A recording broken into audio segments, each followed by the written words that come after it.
Welcome to Create Before Consume. Now, here's your host. Welcome to Create Before Consume, podcast from creators for creators, all about creating, staying motivated, and just doing the thing. And today we have a special guest. We have David Rico. Everybody calls me Rico. My friends call me Rico. But yeah, I'm happy to be on the show, man. I'm really, really happy. This is super exciting. This is my first live podcast interview. I've done a few in the past before. Yeah. This is exciting. Oh, that's good. That's good. Because I reached actually out over Instagram, I think, because you have a really, really cool story and it really resonated with me because I have ADHD. And if you have ADHD, people tell you should take this and that, and then you just get calm and you're basically not yourself. And I think this leads right into your story. Right. I'm very familiar with having ADHD and abusing the medication. My story comes from abusing Adderall, amphetamines. People can also know it as. My story ends up being from taking 20 milligrams to 200 milligrams in a daily basis just to feel normal. And not even to feel normal, but to feel robotic. And there came to a point where I was taking so much Adderall. I didn't feel like myself. I've done things that I wasn't proud of. I destroyed my relationships. I was basically an addict. Yeah.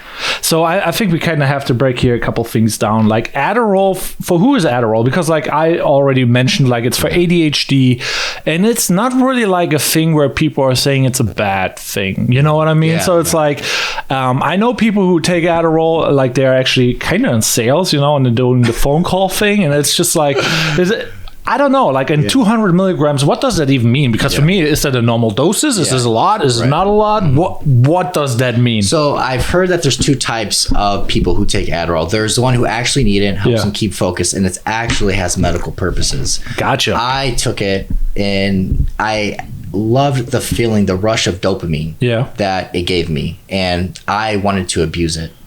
So I didn't have really ADHD. I more just enjoyed the high. I was abusing the medication. And when you abuse the medication, you feel this rush of dopamine flood all over your body, at least for me.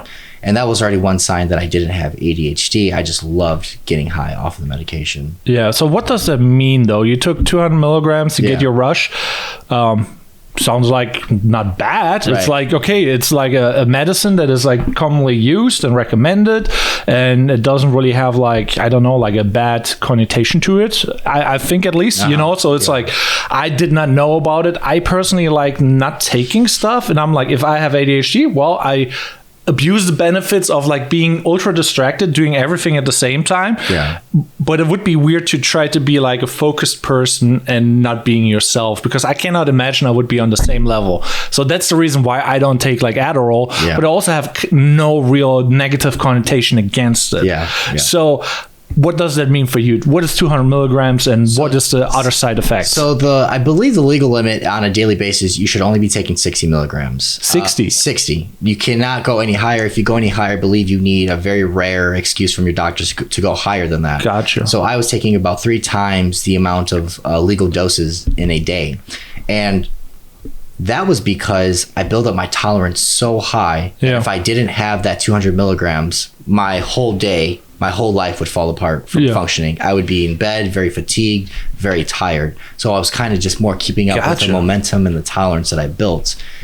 And with the tolerance, that doesn't just come with feeling normal. There was cases where I thought someone broke into my house one day. I became so paranoid at a certain point where I was checking behind every door in my house with a knife.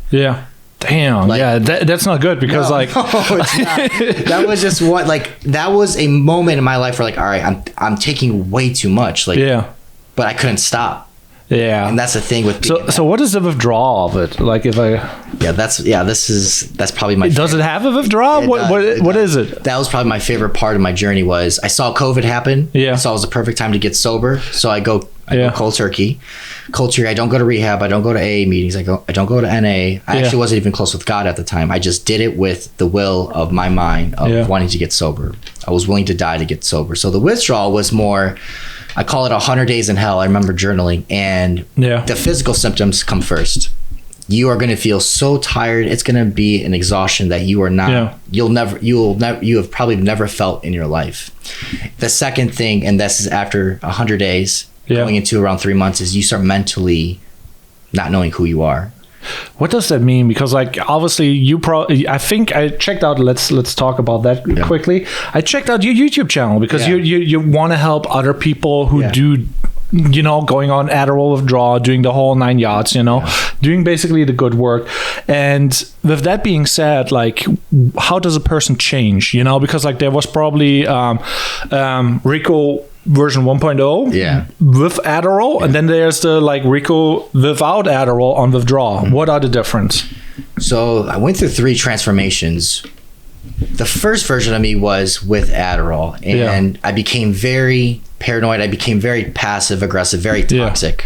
When you stop taking Adderall, you go through this ambiguity period of not knowing who you are. There's a lot of it's painful because imagine not having an identity, and you have to learn how to rebuild an identity. You feel lost, you feel isolated, you can't connect with anybody. That was kind of the transition point, second transition. The third transition is what you see now today, knowing who David Rico is, who he stands for. He knows what he wants in life, and he wants to help other people who are addicts get clean, because if I can do it, anybody can. With that being said, like, it's like not as easy relatable, because like when I checked out your Instagram, you look really high class. You carry yourself, you know, you basically made a full transition. So if I would be like an addict and I'm like close to the streets, you know, I would look up, and it's kind of alienating because you have like, you know, you carry yourself so well. I saw a story where I'm going on a 5K run. I'm doing the boxing. I go to church. I do it, you know, and it's like living the perfect life, kind of, you know what I mean? So that's good to know, though. It almost becomes unrelatable in a way. So what was the Rico beforehand? The Rico beforehand was, I couldn't even look myself in the mirror. That's how low my confidence was without Adderall. When I was getting off of it, it gets pretty emotional too, because I wasn't confident. I had suicidal thoughts every day, I didn't know if I was ever going to feel better. You know, there's reports that like there's permanent brain damage when you abuse something that high, that you could never ever go back. There was a lot of timidness. I was afraid to speak up and be confrontational and assertive. And confrontational, not in an aggressive way, just more like a positive way, like standing up for yourself. This is what I stand for, and this is what I don't stand for. And man, all those things had to be learned from the start. It's almost as if I became a newborn baby into the world, and I had to relearn all my skills. Well, it's always a blessing and a curse, because you learn like big lessons from that. At least I think, like, you know, when life gets you tough, you know, you're just like, you're a new person in a way. What is beneficial, but also like there's some drawbacks. Like, did you lose friends while doing like Adderall? You know. So I ended up quit drinking first.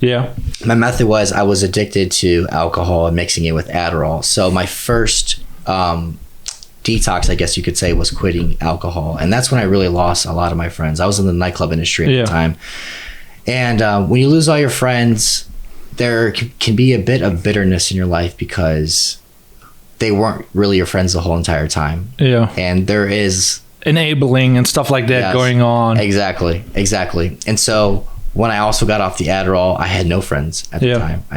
I only had my brother, my mother, my father, and a few other family members, and 3 other friends that helped me keep me sane. But that was. So what was step 1 when you say like, okay, I become a new me, all my friends are basically trash, enabling me, you know, like the industry, you know, if I would hang out there, they would get me going again, would be really hard to resist. And what was the first step that you did, like, besides obviously quitting cold turkey and not hanging out around the same people? What were the first couple steps where you're like, okay, I do this, and this? To the first step for what? To quitting. Quitting, and like obviously not going the same place, same friends. So the first step was, for me, was I was willing to die to get sober. That's the first step. The second step is, now that you've made that decision, you're going to go to the extreme. Now you need to start doing stuff that you've never done before, because the really second step is getting a new identity. If your identity is rooted into your old environment with your old friends, you are going to constantly keep going back and relapsing. And today I can say, thank God I haven't had a relapse yet. But I'm smart enough to know that if my identity is in my old environment, it's not going to work out. Yeah. So I needed a new environment with a new identity. So that means trying new things. I've done salsa class, improv, kickboxing, Love it. Public speaking.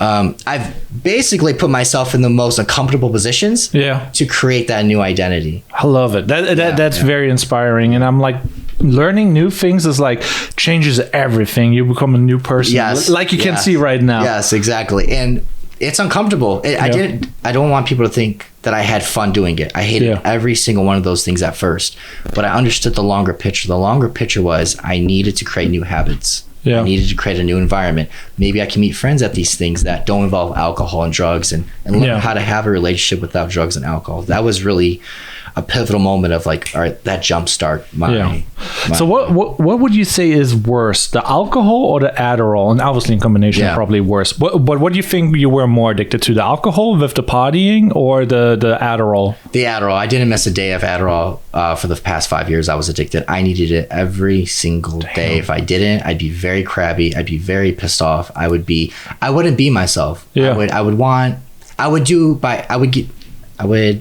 By any means, I would get what I want. Yeah. Right. Even if that meant destroying relationships, buying it off drug dealers. Yeah. Or whatever.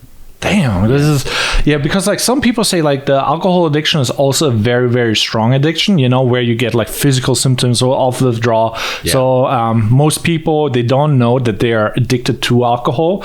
And here's me here with an anti-alcoholic. It's a non-alcoholic beer. I love that, because my wife stopped drinking after her accident, awesome. You know, and I'm like casually not drinking because like I want to help her. If I drink when, you know, and she's around, that would enable her kind of, you know, and like easy to fall back. So I basically switched over to like athletic brewing. It's like a non-alcoholic beer and stuff like that. Just like showing support. Yeah. But for people, it's really hard to stop quitting drinking. How is that for you? It was fine in social situations? It was fine, but when you're in an environment where everybody else is drinking, it's the peer pressure is easy. And when it becomes easy, it kind of just becomes a habit that's ingrained into you. When you're at a bar, let me go get a shot. When I'm at a nightclub, let me go get a shot. Damn. So stopping all that, I mean, it's super hard. I understand why a lot of people don't get out of their addiction. It was the hardest, I believe, thing I've ever been through in my life. Dang.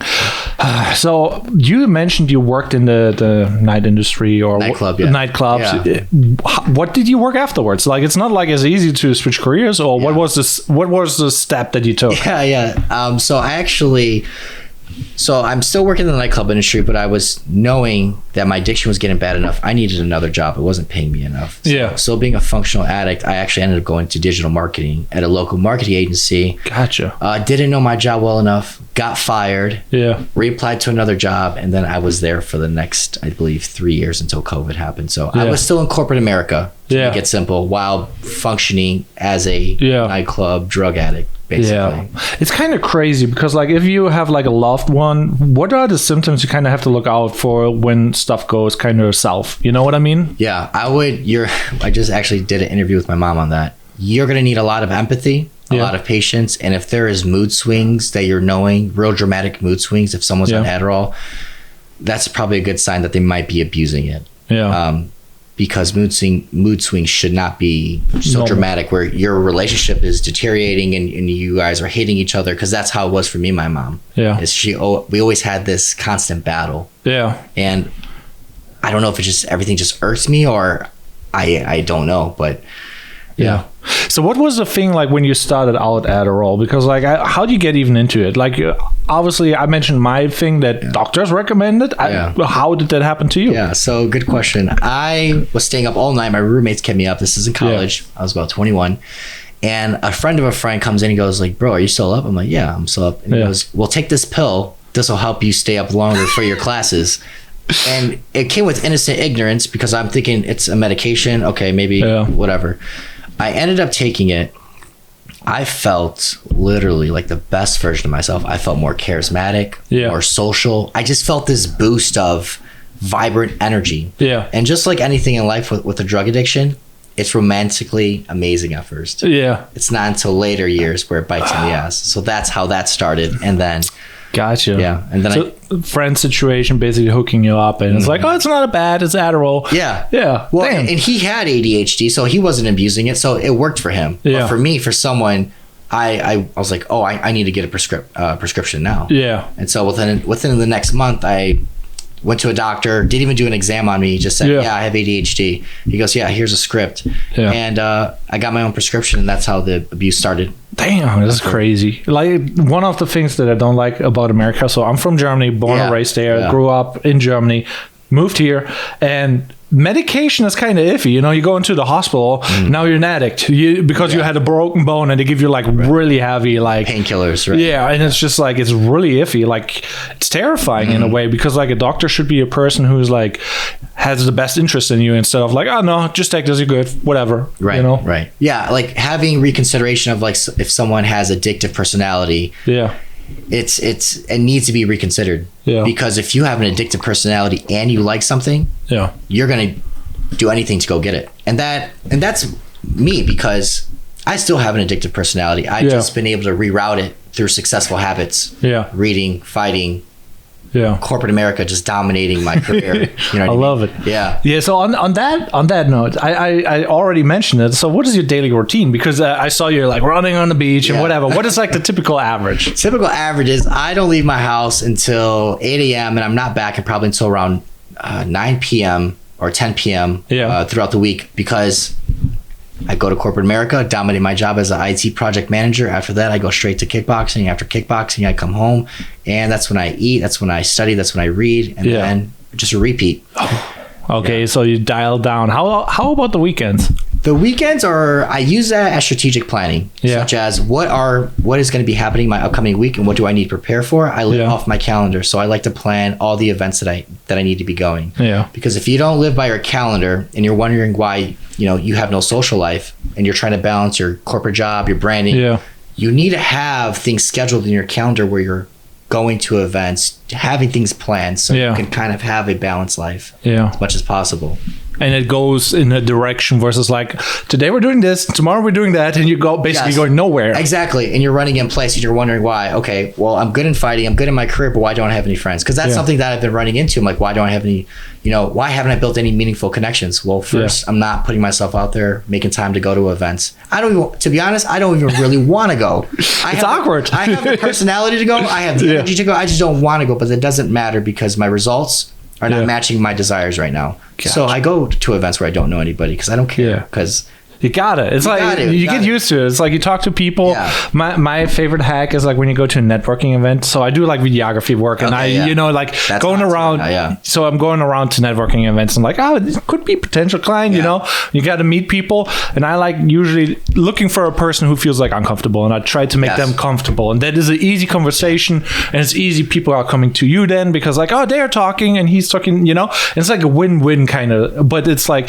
having goals for networking is also like kind of big. Yes, exactly. And I've actually had a friend from William, his name was William. He actually said he'd rather have 3 deep conversations with somebody at a networking event versus meeting everybody in a superficial level. And yes, exactly. And I've actually taken that advice recently, and that has completely changed of my relationships in Tampa. I mean, Tampa's a small area. You can get to know everybody within probably 3 to 4 months if you're attending the right events. Yeah. Because I'm starting to see the same people at these events. I'm like, okay, like this is the group that, that's usually here. These are the people that know people. So I love it. Do you have any other tips besides like living by your calendar? I saw on your Instagram, what was it? Something Project Nights or MGK Project. Yeah, what is that? So MGK Project is ran by an entrepreneur, a very, very successful entrepreneur called Bajors Kulian. And he partnered up with some with the Navy SEAL, Marine, and this is, to simply put it, it's an experience, but I'll say it's kind of like a military boot camp, and it's for men only. Okay. And that came actually, because this is another story, this came at a perfect time. I was about a month sober. I saw an ad for it. It was a lot of money. It was like low 5 figures. Lots of money. End up going to the program, and you learn how to communicate with other guys, learn how to do hard shit, learn how not to give up. Because if you do give up, you have to ring the bell. And you're doing anything ring the bell. What does that mean? That comes from a military experience where you have to ring it 3 times because you've quit on yourself, you've quit on your family, and I believe you've quit on your dreams, or it's the world. And that's deep. Yeah, it's very deep. It's very deep, and it's that hits. Yes, it's a 75-hour experience where you're barely eating, barely sleeping. Yeah. You are fighting each other. You are. I won't give too much, but you're doing a lot of things that is testing you as a man in this world. And so it's a brotherhood. If you do pass it, you come into this brotherhood with very successful other men who graduated with you and in previous classes, and you have this amazing network all over the world. Yeah, no, that's powerful. For me, in Germany, we don't really have, like, how do you call it? When you're in college and you sign up with like a college dorm or whatever, you know? So we don't really have that culture. In America, it's like a really big thing, like depending which college you go, which, how do you call it again? Association or whatever. Well, you know, there's like those groups and stuff like that. So you think, is that a good thing to start out if you want to start over? Yes, you need to. So the first thing, if you're going to get sober, you're going to need new friends, you're going to need new environment. You need to start attending social events. Don't worry about if you're going to knock it out the park and be energetic as me and you are, right?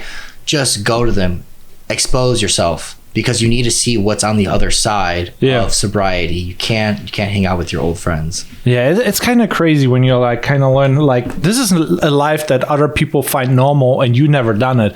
Talking about, for example, partying and not partying. Yeah. You know, there's people who have board games at night, you know, and they are not going clubbing. Right. And it's totally normal for them. You're just like, what? People do that? I want to break off of that because I thought I was a loser in sobriety with not going to the club, being around girls and drinking, because that was my life for a good 5 years. And you have to just be patient with yourself and say there is different types of funds out there that don't involve drinking, you know, getting messed up all night with your boys, because that's very common in the American culture. If you're a man in your 20s, if you're not doing that, you're a lame. Well, my inspiration in my social media is I'm going to show you how much more fun I have than you, and I don't drink, and I don't do drugs. So so that is also like another topic. So I'm all about like create before consume, you know. So it's like usually it's like doing social media stuff or social media work and making a living with video or whatever.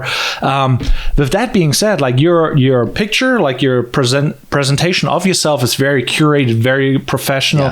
I'm like, I really like it. So how did you do that? Like where did you start? Like, okay, I need to do this, and this, because it looks very professional. And most people are not over. I have an idea of how I want to live my life. To be honest, you have to develop a vision of what does your future life look like. My future life looks like me being in New York City, owning a penthouse, and I'm in corporate America or an entrepreneur. And I'd like to think, what does that man look like? How does that man talk? Who does he surround himself with? And I kind of just work backwards from there. Obviously, I like to groom myself because that matches my ideal vision of my future self, and I am getting there. And that's what guys need to do, is figure out what does their future self look like. Not everybody needs to be in a suit and dressed like this. You know what I mean? So I liked it. I liked it. That's also like one of the reasons why I reached out. I'm like, okay, he has things going for him. And it's usually like, you know, people who are doing stuff, you know, you want to help them because you want to, you know, go see them succeeding. But if you see somebody who's giving up on themselves, they're just like, I don't want to associate with that because then it pulls me down. You know, there's like a negative connotation to it. And it's like, if you... it sounds very bad, you know? Right. Well, this image too is not only just self-respect for myself, but it's also respecting for the people who are in my presence. Right. This is me showing respect that I take this very seriously. This is not, I'm not coming here in joggers and, this is going to be, no, this is serious. This is awesome. This is an opportunity. I love that. So I respect this opportunity. And that's the thing about grooming. It's, you respect yourself. You know? So this is like a very powerful thing too, because like obviously you're growing a platform right now. It's like what is like your goal with that? Like what is the goal with like making videos about Adderall? It goes a lot more further than Adderall. I want to show the main thing with when you're an addict, the hardest part is recovery. And when you're in recovery, you can feel hopeless. I want to be a beacon of hope for others who are going through recovery and saying, I don't know if I can make it. I want to show my Instagram of like, look, this is what's possible if you just stick to being sober day by day by day. So that means showing my achievements, my grooming, also showing vulnerability. I don't want to just show myself winning all the time. I want to show you guys what I'm going through. You know? I go through, you know, the thing I do want to touch on is when you become sober, your conscious just flares up in your face. Your emotions are so much in your face where when you're nervous, if you were nervous before on drugs, you're really nervous when you're sober. I believe that. Because it's in your face. Life is just more in your face, and I can see why people can relapse because it's too intense. I'll give you an analogy. It's like throwing on shades on, right? Yeah. And you're outside and you're like, you know, everything, and it's a protective layer or whatever. Right. It's numbing the brightness. When you take those glasses off and you have to take a step back, that's what's like being sober, is you're seeing life's full intensity. So that's real. A lot of people can just relapse because it's too intense for them. Yeah, especially, so that is like kind of like a thing where I kind of want to touch on alcohol, because like if you go to a networking event and you don't drink and you don't have anybody to talk, that is like probably in the beginning for people the most intense moment. When you stand there, you have nobody to talk to, and like, let's have a drink, you know, then I'm like, all the pain is gone, you know, and it's like you can withstand the socially awkwardness because in your head, like, oh, they're talking about me, or they see how I'm alone, you know. So you kind of want to cope, and it's like it's really easy to relapse in a situation like that, but you kind of have to just take in the pain and just like, okay, well, it is what it is. Either somebody talks to me or I talk to somebody. But and that's courage. You might think that like it's whatever, but that is courage, because a lot of people can't do that. Again, your emotions are in your face when you don't numb yourself with alcohol. Exactly. And so I trust me, I felt humiliated, stupid. I felt belittled. But I still do those things. Go ahead and meet people. What other option do you have? Exactly. You know what I mean? Yeah, that's very powerful. So with that being said, you talked about your interview with your mom. So this is like also like kind of weird. So what was that? Because I did not watch the video. I should watch, but I was like, I don't want to take it away, you know? Let me tell you the purpose of that. The power of you having forgiveness of your past from other people is a superpower. And the reason why is I never ended up talking to my mom about how she felt with my past on Adderall and a lot of things. So it's a whole hour interview of us live on camera talking about things, how I've hurt them, what she was going through. You know, she's crying in there. It's cries of joy of where I'm at now. So that was the purpose of that video. And making amends is a powerful, let me tell you why. You don't move in life with friction or baggage anymore. Your skeletons are all out of your closet. That's a power. A lot of people are jogging or walking in life because they have baggage or skeletons. I'm running, I'm sprinting. Because I have nothing to hide. Nothing to lose. It's like they cannot use it against you. Because and I'm proud to be who I am, because facing your demons, facing your trauma, that was trauma for me. Not everybody can do. This is a grown up game if you want to live a life like this. So on that note, you recommend like it's better, let's say you're a recovered addict and you basically broke up with everything and you moved to a different town, for example, and it's like you restart, nobody knows, you know, and you still have that dirty little secret in the back. Should they tell people or should they not? I think that's an answer they can answer in their heart. What does your heart say? That is what has guided me throughout my addiction, is what is my heart saying? Forget what my mind is thinking and who or whatever. What does my heart want to do? What does my soul want to do? How do I want to live purely in this life, right? Because I don't want to move with fear. Fear causes stagnation. Stagnation causes slowness. You don't move fast. You don't move fast when you have stagnation. So that's true. You just like think about it. When you're in kindergarten, you didn't have any fears. You're moving life like it was a dance. Right? And a lot of us in life, you are clouded by your fears. There's hesitation. I don't know if I should do this, or there's a lot of social constructs. The whole point when you grow up is to keep that inner child in you where you feel so aligned. Anything that you do just feels good.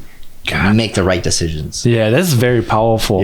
Like I mentioned like that my wife had a accident, like brain damage and whatever, and she went to being a child to being an adult, and all her fears and whatever were gone. What is like kind of crazy, like she had to rebuild everything, but she also, like, you know, the connection were broken up from the things that she didn't do beforehand, like being so antisocial. Now she was ultra social. That's interesting. This is so crazy. It's like we have our constructs, you know, and it's like if you're a child, this is like kind of like a superpower, you know. And then I'm like, if you're your true self, it's like super sane or whatever. Right. And when you live in total alignment, you're not scared to live the life you want to live with the help of God. That's how I can explain it. Life feels like a dance. Every move that you make feels right, and not only that it feels right, you get value and benefits from it. Right. Like I didn't have to try to get on here. We kind of just naturally aligned on this podcast. This feels right. This is aligned. There we go. You know, if I cared what people thought about this interview, we wouldn't be free flowing like this. Yeah, it's also like kind of scary. Then then you build up like what if? What is the most toxic thing you can do? You never know what's going to happen. Right, I'm just like, well, let's see what's going to happen. I told you the preparation for this podcast. Yeah, that's it. This is a beautiful setup too. No, yeah, you're right. Yeah, so I like being like kind of real and just like go with the flow, because like there's a bunch of things that are like when I was reaching out, I'm like, okay, I like the direction that you're going. Yeah, the message is good, and I'm like, I think like that should be spread.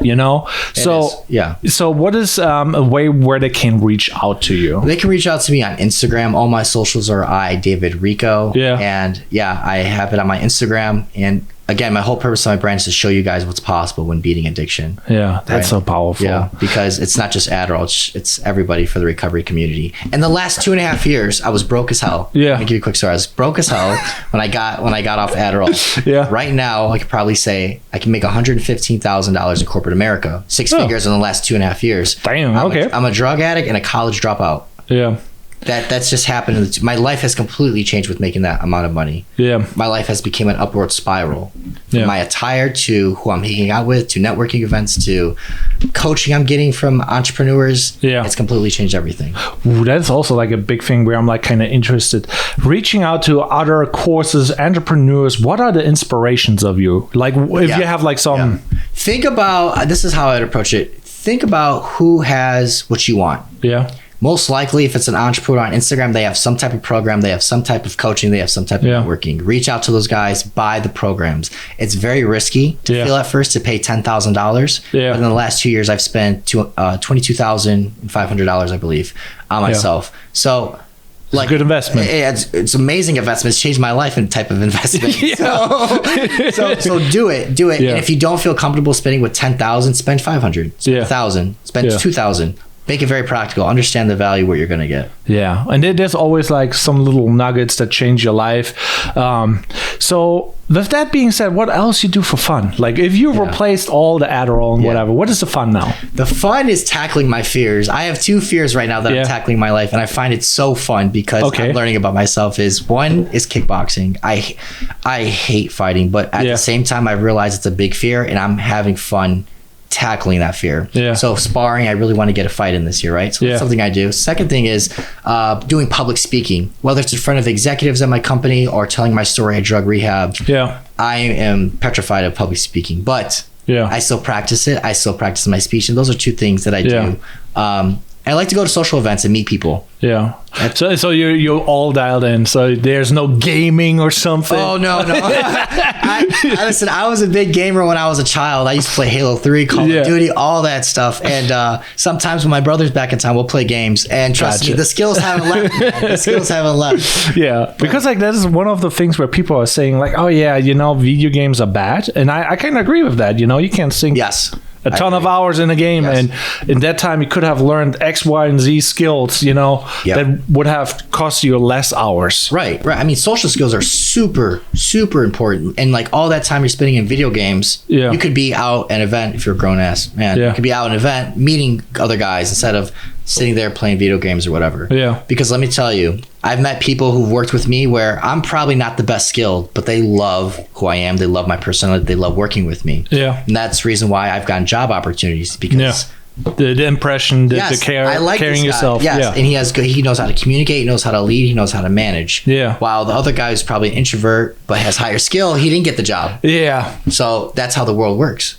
It's kind of crazy because like from a videography aspect, like I have a buddy who's like similar on the level of me, and he's actually better than me, but I'm faster. So it's like, it's kind of weird. So I made a video, same project, got it out, got paid double, and he got paid half because he didn't believe at the time like he's worth that amount of money because he had a bad girlfriend. Right. And it's like she was like abusing him, and I'm like, I'm here like he's better than me, but I'll charge more, and I'm like, right. Well, that just shows you how important it is to have the right people in your corner. Yeah, it can change your life. You need to audit your circle. Yeah, any negative friends that you've had for your childhood. Yeah, you need to cut them off. Not completely, but talk to them less frequently. Yeah. And surround yourself and fill that gap with good, positive people and consume good content like what we're doing right now. Yeah. Love it. Yeah. It's very powerful, like carrying yourself like correctly. And most people don't really do it. And, you know, we all have our weaknesses. What are your weaknesses still? My weakness Besides like public speaking, you know, like that, it seems like it's... That's one. My impulsiveness. Yeah. You can feel like success can make you feel like a child in life. Yeah. And because you feel like a child, everything's exciting and anything's exciting. Yeah. And that can bring impulsiveness where I want to do this. I want to do this project. I want to do this project. It's not finishing things. Yeah. And that is a weakness I'm trying to overcome right now. I got about 5 different things I'm doing. The social media, the fighting, the corporate America, the LinkedIn thing I'm doing. Like, I don't know though. I don't think it's bad because it makes me feel alive to do all these things. Yeah, no, you got a good balance there. You got, how would you describe what should be the balance actually? Like, because you have like the sports going on and the corporate life, and you got the church. Like, what are the key cornerstones that you think you need? For a balanced life, I think you need to accept that there's no balance. Okay. You need to just understand your priorities. Which one is your first priority? For me, it's corporate America right now because that pays the bills. But what's the next priority? And understand as you go down your priority list, that is what gets the time left over. So that's how I do it. To be honest, there's really no balance. I'm in chaos. Yeah. Every day. Gotcha. But if I'm not in chaos, I've learned myself. I'm in depression. Yeah. Like literally depression. Yeah. Like I'll feel like I'm a loser. I just need to be an overachiever in everything I do. No, that's powerful. Like basically abusing that to like, you know, conquering yourself and then being the new self. Right. Like I got to do something every day. And I'm so excited to do something every day because I understand how life was when I was on drugs. Yeah. I didn't wake up happy ever. Yeah. I'll believe it. It's like, okay, where do I get the money? Where do I get this? You know, like. Right. And now I get to just wake up and feel like a superhero. Feel so proud to be my own skin. Like $1 million can't buy this integrity that I built. And a lot of addicts are going to end up as they go through recovery build something that you can't buy, which is integrity. Yeah, that's very powerful. Yeah, it's amazing, and I smile so hard because I know you can't buy it. You can't buy it. You have to earn it. Yeah, and I mean, like talking about like values and stuff like that. It's like there's like rules that I have in my life that I never want to break, and obviously like I got lucky because I grew up in Germany, and like culture is different. In America's culture is like kind of there's a lot of obese. Like I gained a little bit, you know, but it's like drugs are like so common. Like when you said the story that you had with like, oh yeah, you're working all night and then a buddy gave you Adderall, you know, it's like I was like the first year when I was in America, I actually had a similar story. Me and my wife, we were out in Columbus, Ohio, like basically clubbing, you know. One of the guys is like, hey, you want some Adderall? And I'm like, I'm paranoid about drugs. So I'm like, I always say no. I also say no to medication, which is kind of bad in some ways, you know. And I'm like always very black and white. So I didn't take it, but it's like, you know, so but people do so easily, you know. Right. There's a lot of common things that are in America that are not in Western Europe or Eastern Europe. And definitely drugs and having obese people is one of them. As far as my values, being physically fit is if that's like number one priority. I can't have this energy. I can't have this enthusiasm if I'm 300 pounds, 200 pounds. I can't do it. So I'm always running these 5Ks. I'm always fighting in kickboxing. I'm always doing something to keep me active. Yeah. So one of my buddies, he's also like doing some kickboxing or is it? Muay Thai. Yeah. Oh yeah, he's Muay Thai boxer. My buddy. Yeah, those are awesome. Yeah. So you plan on getting a fight in, or doing like a little bit competitive? What's the journey right now? The goal is I would love to have 5 fights before the age of 30. I don't know why it's that number. I don't know why it's the age, but that is what I want. Okay. Before the age of 30. So I do plan on competing, and I'm going right now to American Mixed Martial Arts, which is an awesome gym here in Clearwater. So that's like the plan, and then until that's done, I can stop, throw that away, and then figure out a new hobby, or figure out and reprioritize my life. So So what are the other goals? Like if you have that goal with the fight, is there more besides like the Adderall helping? Yes. So the first in the long term vision is I want to build the first Christian drug rehab facility here in the Tampa area. A lot of drug recoveries. I don't know if they have heavy spiritual. I say I don't know as in I don't know how important it is. But recently I've converted to Christianity this year on my birthday, January 29th. From just not being involved at all. Oh, gotcha. Yeah.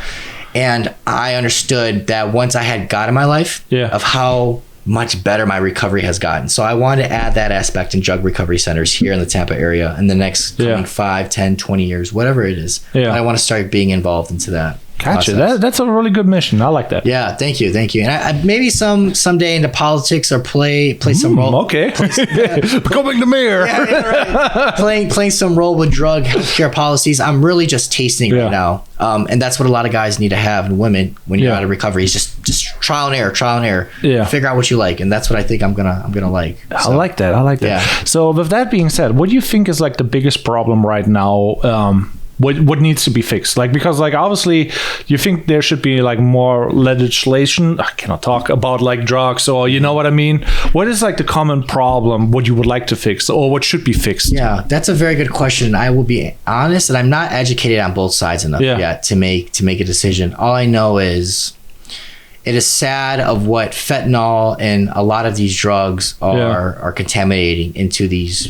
People are using and people are overdosing. So it's sad, and it really hurts my heart because I know deep down a lot of those people, all those people probably want to get sober. Yeah, and they have family and whatever, and it's just like another death. Right. It's kind of crazy. I think a slow death is hell. I believe that is the worst life than the actual death event itself, because you are in misery. Yeah, definitely. Like you want to die, but you can't die, so you're just stuck in this in between limbo state of torture. Yeah, and you want to kill yourself, but it's sad. Yeah, so I don't know like what if you saw that or not. It's kind of dark, but there's like some streets in maybe California, but it's basically like it's like a zombie street. Like everybody's like hungover. I've seen this. Yeah, and I'm just like, what the hell is going on? And it's just like, how can that be? And it's just like, you would assume when you're down that you kind of want to fix yourself, but some things are very addictive. Mm-hmm. Yeah, some things are way more addictive than taking amphetamines, like how I did. I don't know how it is to take heroin or meth. Yeah. Even though meth is a close cousin of Adderall, I believe it's like one chemical that's off. Yeah. So when you take it at a high dosage, I'm pretty sure it mimics almost a similar effect. But it is sad, man. It is sad, and I hope God can guide me on how I can help those people, because there's a lot of people that need saving. And another interesting about that is those are the addicts that we know about. Yeah. There's a lot of people who are working. Yes. They're just like, it's normal life. I told you about the call center. I'm just like, oh, it's normal. You have to work overtime. You want to clock some extra hours. You want to be successful. Yeah. And it's like Adderall. Right. And when you're in a high performing environment like that and you're taking drugs to increase your performance, now it gets real interesting, because now you're at a standpoint where if you want to get off the drugs, you can't, because your salary, your livelihood, your whole reputation is on the line. Yeah. And so it gets very, very hard for someone who wants to quit, but they can't, because that's how it's required now. Kind of. Yes, it's required to perform the job now, and that's hell right there. Yeah, it's kind of crazy. Yeah. On that note, there's like, what do you think about like nootropics? That's like one of the things where I'm like, I like the idea of improving myself. And if I could take something that is safe or natural, like let's say what is lion's mane or whatever, the healthy stuff where it's like, well, and I'm like always like scared about it. Like, what is your point of like taking something to like improve yourself? Yeah. Versus trying it without it? I think supplements are totally fine. I've never tried nootropics. I've heard a lot of things about them though, that they help with the brain chemistry. They're supposed to improve focus, improve your mood. I've never taken them. I want to be as natural as possible as far as the brain health, but I think those are perfectly fine. I don't believe there's a lot of medical studies that back it. Yeah. So I'd be iffy and washy with it, but I do see like advertisements on it on Instagram. It's like I've taken this and now it's like Adderall, but it's not like Adderall, and I get all the good benefits. It's like I don't know, how do you advertise it? How can you even advertise that? It is those claims. Yeah. So I'm like very black and white, and that's kind of how I deal with my addictive personality. I always say like no cheating, no drugs, no like I have like a couple rules like that where I'm like always extreme no matter what. So I'm like. So I just avoid the whole thing. I never smoked in my life, and stuff like that. And it's just like, because I have the black and white, the in between, I'm like too extreme. Right. So it's like I hate it, but I also love it. What is like good and bad at the same time? I'm the same way, and I like that you say that. It's because you can go far like that. You don't want to test something and see if you like it. Like you have very clear boundaries of what what you don't want to do and what you do want to do. And that makes your life move a lot faster. Yeah. You know what I mean? So. Yeah, that's powerful. With that being said, so what else should we cover on this podcast? I hear like in the beginning you were coaching, or you were still plan on doing that, or you rather not? I don't know. Yeah. So as far as future social media things right now is, there's no coaching. I want to just give all my content, all the lessons I've learned for free to people who are going through recovery. And I really just want to share my journey as I continue to be sober to literally show people what's possible when you make amends with your past after drug addiction, having a certain mindset in recovery, and just show them this is what's possible. Be an inspiration, because it's hard out there. Yeah, it's real hard. It's hard. You have to battle yourself every day. Something I do want to note is, as I've risen in corporate America and have had successful projects after successful project, is the pressure rises on me at a very high level. And with pressure, you want to escape because it becomes so much stress. And my body only knows one thing to escape, and that's drugs and alcohol. So I still battle my cravings a lot lately. So that is like also an interesting point that I wanted to touch on, because like I'm a strong believer in like habits, and habits get ingrained. Like that's why what I usually tell my wife, for example, fighting depression, you're like a record player, and the more you negative think, the deeper it gets ingrained, and it goes on. Exactly. But like some habits, like smoking, you build for a lifetime. It's like 30 years smoking. That ingrained habit is there, and it's like really easy, just like you jump back on the habit and you're in there. So with that being said, like what is like the Adderall habit? The Adderall habit was, I wanted to take it anytime I wanted to feel good. And I always want to feel good, especially today. So that habit had to just be break again with the mindset of I was willing to die to get sober. I think when people think I joke, when I was literally willing to go to, and I'm not saying all people in recovery should take that mindset, but kind of just like you, I'm an extremist. I'm gonna go get what I want, no matter what the costs are. I think that's healthy. Right. That's just me, but I'm like a lot of people, I don't want people to take that much recovery, like I'm willing to because if you go cold turkey on certain drugs, you'll die. Alcohol, for example. Alcohol, heroin, and I believe maybe meth. I can't confirm that. With that being said, like people who are in between, like that is another thing. People are in between and they're like, I can do a little bit, I'm not addicted. And I'm like, with that mindset, I had friends like, oh, just one cigarette a weekend. I'm like, no, never. And it's like, and a year later, addicted, and like, nah, I'm not addicted. I can stop anytime. I'm like, okay, try it. And, the cold turkey seems the best in my opinion. So what's your thoughts about that? Cold turkey that's a very sensitive topic. You need to consult your doctor before you do any warning. He said I can't. I gotta cover myself. I like to be transparent though. I didn't consult my doctor at all. I literally flushed down the pills on the toilet and I said, all right, let's go see what happens next. And it was very interesting what happened next. But with cold turkey, be prepared to tell your doctor, tell your family of what you're about to go through, because you are going to experience mood swings depending on the drug you're going to have. And you need to have a really, really good support system. I can't stress that enough. Do not do this by yourself. Don't hide it from your family that, hey, I think I'm going to do this. And you need to tell them what you're about to go through, and you need to have people support you. Because you're going to make your job 10 times harder. Your job's already going to be harder going cold turkey. Why do you want to make it harder not telling people what you're about to go through? I think like also it's like the fastest way though on the one side, because like if you do like the phasing out, I never met a person who was successful doing it. That's my life experience. So I'm like, obviously maybe it's the people I knew who did like the phasing thing and they were not strong enough, but I'm like, everybody who did cold turkey, they at least had like 10 years or more in there, like stop smoking.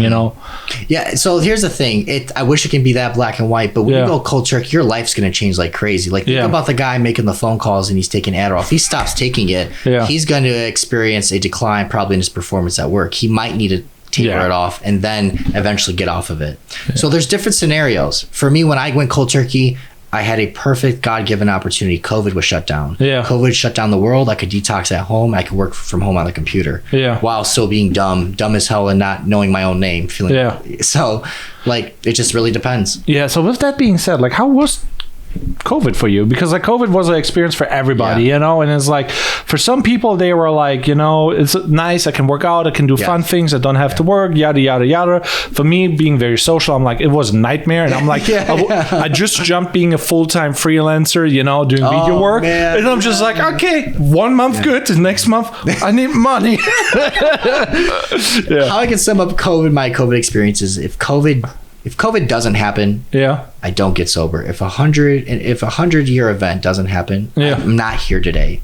I use that as an opportunity to get better and to go cold turkey in my basement and just kind of for the next 2 years, just wait it out and see how it was going to work out itself. Thank God it worked out itself. But I really don't remember a lot of things about COVID because my memory was a little bit blurred during that time. But I did use it as an opportunity to get better. And I think you get to see people in today's world who clearly made that choice 3 years ago. Because you can see people who are winning now and people who are not winning. Yeah, it is a rough thing. Yes. Like in general, I like the drive that you have and the message. Thank you. Yeah. So I think it's a powerful thing. Yeah. Thank you. I appreciate that. you have to have some inspiration in today's world. Here's another thing too.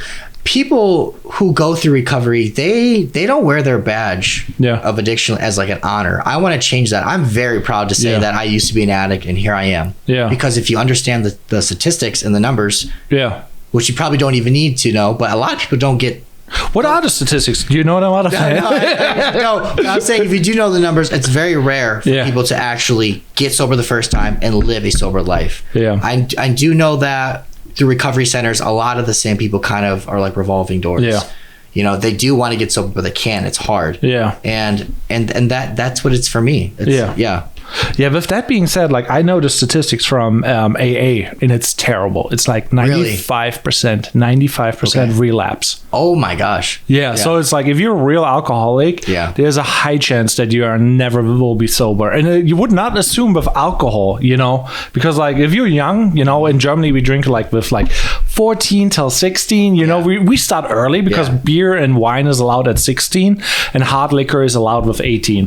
So you know how it is. Like you start earlier than that because like it's close enough and so you drink cola beer in Germany and you get kind of started with that, and it's like people don't know how bad alcohol can be, you know. And I'm like, those statistics, it's always good like checking up on it to just see like if I just try it one more time, is it really bad? Because like then you really realize, having another drink is really, really bad. Right. Well, I also think that AA meetings are not the end all be all. Yeah. I think they're another weapon in your toolbox to try to get sober. I think recovery centers, if you can afford it, AA meetings, having good support system at home. There's a lot of variables that are going to determine your success in detoxing or getting off alcohol. For me, I knew I had to stop drinking it, but I still didn't do it, is when I went to the doctor. He did a liver test, I believe, on me, and he goes, your levels are super, super bad. I forgot the number, but he goes, what are you doing? He goes, are you drinking a lot? Are you taking a lot of Motrin? Yeah. And I answered him, and after that phone call, I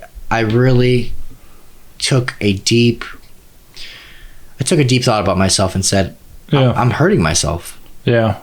It's equivalent as if I'm stabbing myself. It is a stab, you know. It's like one stab, and like how many can you put in there? Like what the hell? What am I, David? What are you doing? You're hurting yourself.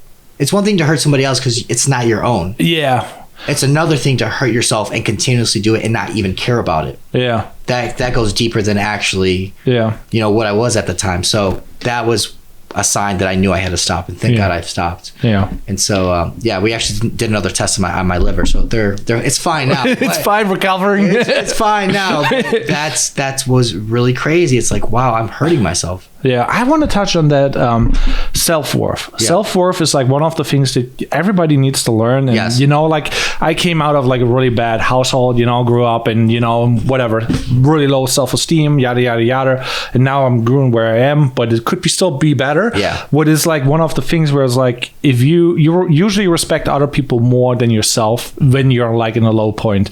And like when you're recovering, you don't really care about what you do to your body, but you don't want to hurt everybody else. How did you what's your thought on self-worth and like self-worth? I have a very clear formula. Self-worth for me, how I've increased my self-worth, feeling amazing is how I do, and just everything I do is I've understood of where are my deepest, darkest secrets, where are my fears, where are the dragons in the lair. And it's having hard conversations, fighting. You need to identify what those are and actually tackle them. Not only tackle them, but actually have victorious over them. Because if you are having a struggle, have a big fear, right? And you're gonna let that fear live. And the fear grows. Yes, it grows. And you can try to do other things to mimic saying that fear is not a big deal. The fear can range from fighting to having traumatic conversations with a past loved one, saying, "Hey, this is how I felt," and that takes a grown adult to have those conversations. Once you've had those conversations and feel victorious, even with that anxiety, your self-worth goes through the roof, because why don't you deserve that peace? It's like, even like in the freelance world, you know, like when you price a client, you know, you kind of try to get the most out of it, but it's also like, kind of, is my work actually worth it? You know, that is like the other thing. So it's like self-worth is directly correlated to your money that you make. And I mean, like in the professional industry as well, I guess. I think it goes deeper though than that with the customer. I think it goes deeper into maybe some childhood stuff and some experiences that you've been through the past that needs to be addressed. Yes, addressed. Because once you address that, all of a sudden you might think, talking to clients is not that bad. It's not that hard. Because something in the past has been healed. That's how it has been for my life. Is if I can talk to any stranger, because I've had the most difficult conversations that I've been scared to have with my family. So, sorry, I had coffee in the wrong throat. What do you think about like David Goggins? And do you have any like other like, you know, inspirational people? Like David, for example, is one of mine. I'm like, oh yeah, you can name David. I'm like, David Goggins, I like a lot. Joe Rogan. A lot of people might not agree, but I do like Andrew Tate on what he speaks on for guys on just needing to be tough for the world and just need to stand up for yourself.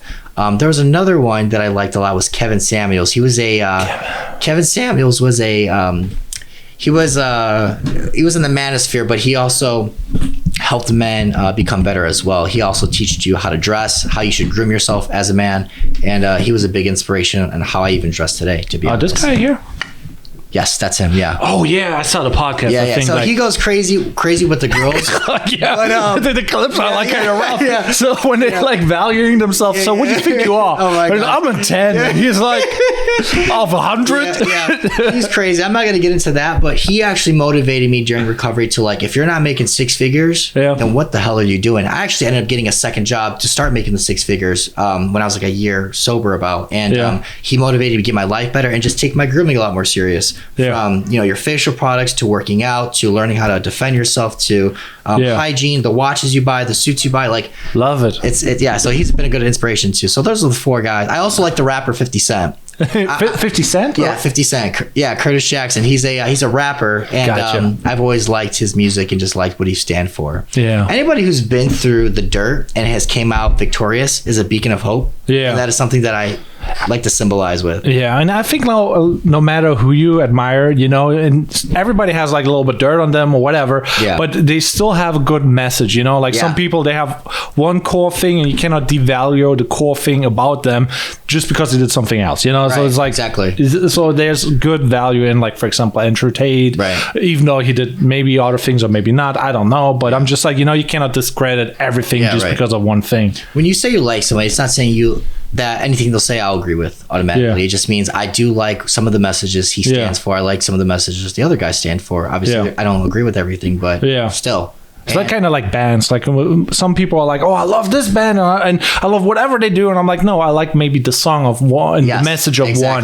But I don't subscribe to their like whatever, you know, their private life. I'm like, what do I know about them, you know? And that's just being realistic. Like, you know, if you're just blindly following somebody based on what they're saying, you don't have a mind for yourself. That's also like kind of bad. You gotta actively think. Just like everybody not agree with how I approach recovery. It might be too intense. A lot of people might say you need to slow it down, or you need to be more caressing and more nurturing. For me, I was an animal. I was just, I got to go get it done, so I got it done. Yeah, I feel that. That's very powerful. Besides that, what else I forgot nearly. So what is in the Tampa entrepreneurial scene? Because like we talked about like... So what are like the go-to events that you like? So the go-to events I like Tampa Entrepreneur. I like... That's the new one, huh? Yes, yeah. Have you been to that one? I wanted to go, but I had a client work. So I'm like, I had to make money. I love it. It's a good networking event. There is a studio space called MMG Studios I sent you actually. So they have creator, you would love it. They have creator event nights on like Thursday where like all these models and like all these photographers, videographers go to the place and network. That's a good one. And the Tampa Club that's in downtown Tampa. But these are things, again, it goes back to who do you want your friends to be in the future? For me, I'm very corporate America. I'm very entrepreneurial. I know where my friends are at. I know where my connections soon to be friends. Right, soon to be friends. If you are into art, if you're into dancing, then you need to go to salsa events that are happening at Siesta Key that are happening every couple of months. If you are into art, you need to be probably in St. Petersburg to these arts events or the museum in Tampa. Yeah. It goes with that, back to that. So, that's very powerful, like very strategic, and I mean that's very needed, because most people, they just do things without thinking, Yeah, you can't do that. You got to be very strategic and plan. Like how I said in my what I do in my weekends, I plan purposely on what events I want to attend at certain organizations because I know who I want to be in my network. Yeah. So that's how you have to think of it. You can't just go randomly to a movies and say, I hope I meet a person. Like, I mean, it might happen, but what happens then with that person? Right. Or if you want to meet a lot of girls, maybe go to like a Pilates class because you're probably the only guy there. Yoga, whatever. Yeah. Exactly. It's like, be strategic on who you meet. There's a method to everything. So that's deep. I'm playing chess with mine, not checkers. Yeah, no, that makes a lot of sense. And it's very powerful because, like, especially when you're young, you kind of are very reactive. Like you're 20 or whatever, or 19, and you're just going out. All my friends are doing this, you're just in the moment and you don't think, and you don't know that you don't think. Right. So I like being alone because then you can think more instead of just reacting. Yes, it's a balance. Instead of you just like, oh, my friends are having this event, let's go do it. Yeah. My friends are having another event the next day, let's go do it. Think about where do you want to spend your time with and who do you want to spend it with? Yeah. Because that's going to determine the direction of your future. Yeah. Show me your friends, I'll show you your future. Yeah. You know what I mean? So powerful. Yeah. Powerful. So how did you learn that?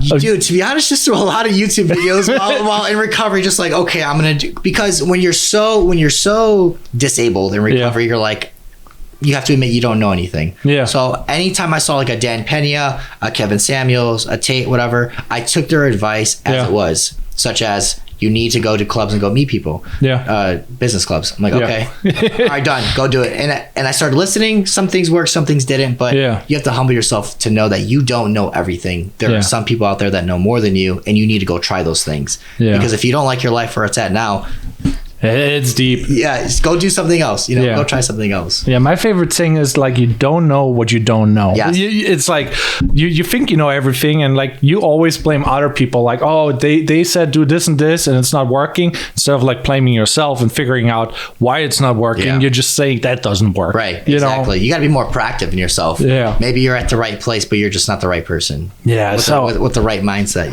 meeting people. So you're right on that. So do you have any like courses planned that you want to attend, or besides like the typical networking things, anything like on the to-do list would you on your journey? Yeah, so my strategy right now is, if I'm going to be attending events in the future, it's obviously entrepreneur, corporate events. I do want to start attending drug rehab events, helping people and understand if they're about to go to recovery, this is what you need to do. But besides that, that's what I'm doing this year. Next year, I'm going to start investing heavily into myself. I took a break this year because I wanted to stack up money in the bank, but I'll be back into investing myself with coaching, entrepreneurs. And Gotcha. Yeah, I'm excited. Yeah, that's also like another thing. Like I did a deep dive though on your Twitter, and one very, very, very down at the bottom, I found a crypto address, I think. Oh yes. So I'm just are you into crypto? That's so funny. That was last year, and I'm always, a personality about me is I love innovation. Yeah. I love to know what's new and what's not regulated yet, because people are still trying to figure out how to use things such as blockchain and ChatGPT, or AI. So I was into creating smart contracts on the Ethereum last year. But what completely changed my mind, and I'm definitely not going back to coding, is what ChatGPT can do. Yeah. It can literally code you smart contracts, and it took me 6 months to learn how to code a certain contract. And I told him to enter the prompt. It literally did it how you're supposed to do it. Damn. I was so mad. No, but I'm so happy too, though. Well, on the one side, it's pretty cool. Like ChatGPT 3 is like doing current, or 4 or 5, whatever, is currently doing my emails. I'm a germ foreigner. I'm like, okay, write a professional sounding email with a funny tang to it, and it's like, oh yeah, I say what I want to say very fast. If I have the problem when I'm like overthink the message before I hit send. Yeah. Or I don't think at all, and it's like terrible. Yeah. So it's like chat. So I call him Chatty, and I'm like, okay, Chatty. Yeah. I proofread it. I'm like, good enough. Right. And the whole thing about ChatGPT, a lot of people are scared. That's going to change our lives. Yeah. It's already changing of how companies are already working. Yeah. It's very exciting. People need to start using it now. Yeah. Instead of like until it's forced upon you into your job, or you get fired because it can do it better than you. Yeah. So it's something that needs to be learned. Yeah. So on that note, what else is like going down? Like first in the crypto world, because I personally think like crypto is a cool thing, because like obviously a bazillion scams out there, bazillion. Yeah. But I think like when you make an application for a credit card, you know, and you just send out a PDF with your signature, of course you can Photoshop it. Yeah. But if it's connected to like a blockchain, then you know this is not authentic. Right. And when the government is adapting that technology for this reason and for this purpose, it becomes like insanely valuable, because like even a bot is faking something automatically.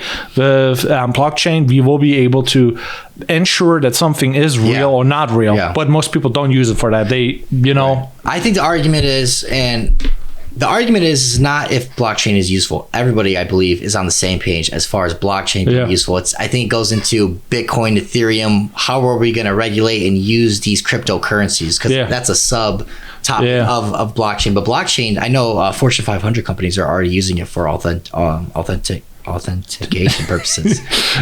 So yeah, no, that's exciting though. Yeah. And you'll see more what happens. I actually wanted to go to Dubai. I've heard Miami and Dubai are the two pinnacle places right now for blockchain or cryptocurrency. So Dubai is definitely in the future. Yeah, so I'm very curious about that. I'm like basically looking out there, like, is there anything going on? Most of it is obviously a scam, so be careful, do your research, whatever. Yeah. But I think the first coin or blockchain technology that will be implemented by the government to authenticate the contracts and whatever, I will invest in that. That's basically not financial advice, but that's what I'm gonna do. Right. So I'm just like looking out and see what is the market doing, and kind of like playing in there, you know? Right, because that's the thing about government. People think like they control what you can and can't do with certain industries. And once they are able to regulate this cryptocurrency and blockchain, it's going to set the direction for all these enterprises within America of what they can and can't do now. Yeah. It's the wild, wild west right now. Yeah, right? It really is. It's a new industry.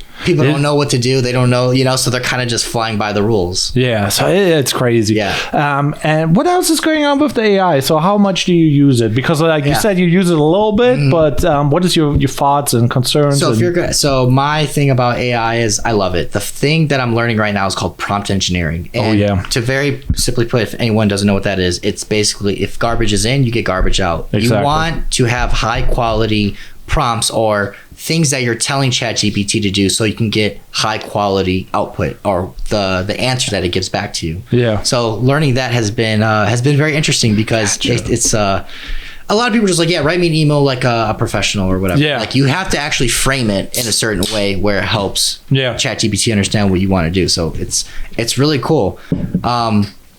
That's where I'm at though right now. Gotcha. The concerns is I don't have really concerns. I think this is going to be a moment such as when we went from horses to cars. You're going to go from, you know, the internet to now the AI of how we're going to work with it.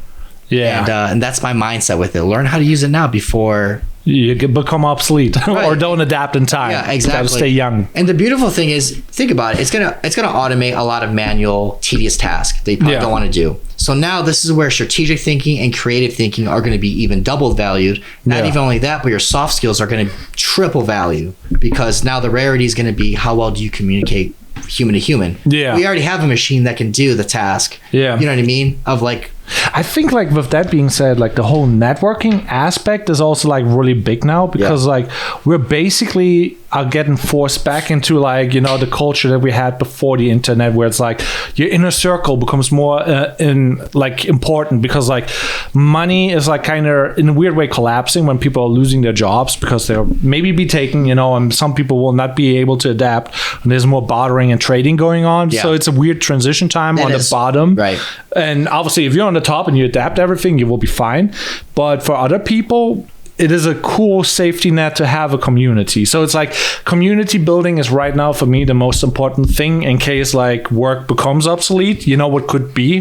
Who knows how well AI will be. And I'm like, I kind of want to prepare against that with like having a lot of friends, building a good network of like, hey, I can barter trade and, you know, help people. Right. Yeah. It goes back to saying you don't know what you don't know. Yeah. As you expand your network group of friends, that quadrant of knowledge eventually diminishes because you have everybody sharing knowledge. Yeah. In a circular motion, so you become more prepared to handle with certain changes in the market. Yeah. You know what I mean? So that's good. Building community is super important. It's the most powerful thing. Because that's also a cool way to get hired, to sell, build trust. It's I think it's completely undervalued nowadays because everybody wants to, I just want to have 1 million followers or whatever, and it's just no, they don't really matter if you don't really have a real community. Right. And when you build a community, I'm in a few right now, is the best communities are the ones who you have participants wanting to contribute. Yeah. Right. You can have a lot of members in a group, but if they're not spitting out high quality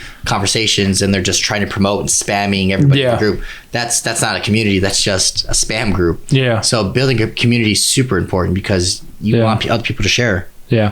So, I mean, building communities is really a tough one because having followers, having friends, that's one of the things, but building a successful community can be very powerful. So with that being said, you're kind of building that community about the recovery and you want to be the beacon of hope. How and what do you need to do that? I think I need to become a well-established authority in my field. Yeah. And I'm just starting with this Adderall and recovery. So I want to get more involved with the drug recovery centers, with my local politicians on how I can help with these healthcare policies or anything of how we treat people who have drug abuse. That's something that I need to do. Because right now I'm kind of just, learning and just telling my story. I need to be more actively involved with this industry. So that is my next step. And it goes back to just wanting to network with those type of people and help. I think your thing is it's very honest, very very powerful and very helpful, and I think people who are struggling should follow you and basically build that community with you because I see there's a lot of value that you're giving, and I think that's a powerful thing. That's why I reached out and I'm like, okay, let's do this. And I like to be hard on people when they want to get recovered because I understand what is on the other side of sobriety. I need to give you that tough love. I need to tell you this is not a game. This is not something you can romanticize about being sober one day. Or take it easy. Yeah, or I'll get sober one day. Do you understand what you're missing in life? Yeah. Do you understand of the power of just being yourself and not being dependent on anything? Yeah. I can't describe. I feel like a superhero in my own movie. Yeah. Every day because I'm not dependent on anything. Yeah, I think people that's very deep too. People don't understand what it means. Okay, I become sober next day, whatever. There's I hate that. If you push it around, something could happen and changes your life forever. Yeah. I mean, it's a wishy-washy kind of, right? It's I'm trying. Yeah, you're doing or you're not doing. Yes, right. In my experience, I've never had to try where it didn't succeed the first time in my recovery. I've been blessed for it to be successful still. So I would say maybe I do still need to have some more empathy on things, but I do bring that tough love. This is not trying, we're getting it done. Yeah. There's a thing called in personal development books called burning the boats. And it was, I believe with... Oh yeah, I like that one. I believe it's when Troy or the Greeks came over to dominate another army, they purposely... burnt the ships. They purposely burnt the ships, and they now had to literally fight for their life because there was no option. There's no plan B. It's plan A or die. Yeah, this is very powerful because it's so easy to oh yeah, I can move it around, and then you're not preparing. If you can't move it, you just prepare, Right. And so that's how I like to think of things: is plan A or it was die, and plan A obviously worked. Thank God. And guys, I don't say this as I did this all on my own. God had a bigger plan, bigger purpose for my life. So I give all the credit. All the credit to him. Yeah.